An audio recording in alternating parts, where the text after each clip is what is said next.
Peatlands are a type of wetlands. They can occur anywhere in the world where there is decaying plant or organic matter that is left in stagnant water.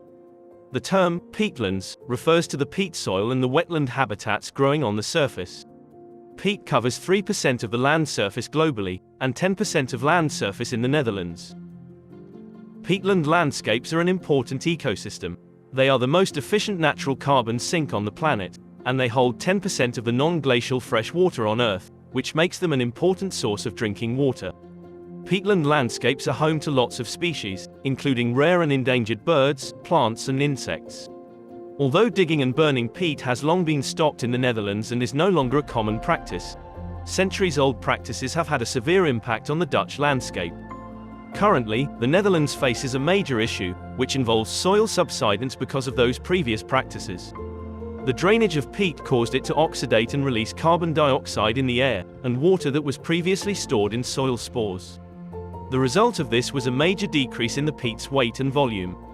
Major subsidence in the landscape followed, which was only made worse by transitions from windmills to pumping engines and deposits that were added on top of the peat. The goal of these actions was to pump the landscape dry and enable heavy machinery and cows to enter it. Today, 1/3 of the Netherlands is below sea level. Most of this is because of surface subsidence caused by the peat oxidation. We have already lost around 3 gigatons of carbon dioxide, and another 1.7 gigatons that could have been stored if the peat had been allowed to grow. There is an urgent need to transit agriculture and to restore the peatlands. Agroforestry, an alternative form of agriculture, could potentially be a solution to the challenges faced by peatlands, and in particular peat meadow landscapes. Agroforestry refers to the combination of conventional farming of crops and animals with different types of woody perennials like trees and shrubs. There are a few types of agroforestry, including silvopastoral, silvo-arable and hedges.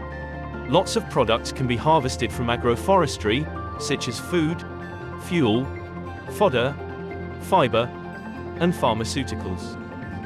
It also captures carbon dioxide, protects the soil, provides a habitat for wildlife, improves the water quality, and helps with rooting the peatland landscapes. Agroforestry has been practiced as a way to restore degraded peatlands mostly in the tropics and subtropical regions, but also in temperate areas. So what does all of this mean for the future of agroforestry and peat meadow landscapes in the Netherlands? If managed well, agroforestry can provide rich landscapes filled with biodiversity and restored and thriving soils. It also promises farmers with diverse revenues throughout the year, by reducing cases of crop failure, and increasing the resilience of land use strategies, which can withstand extreme weather events and climate change.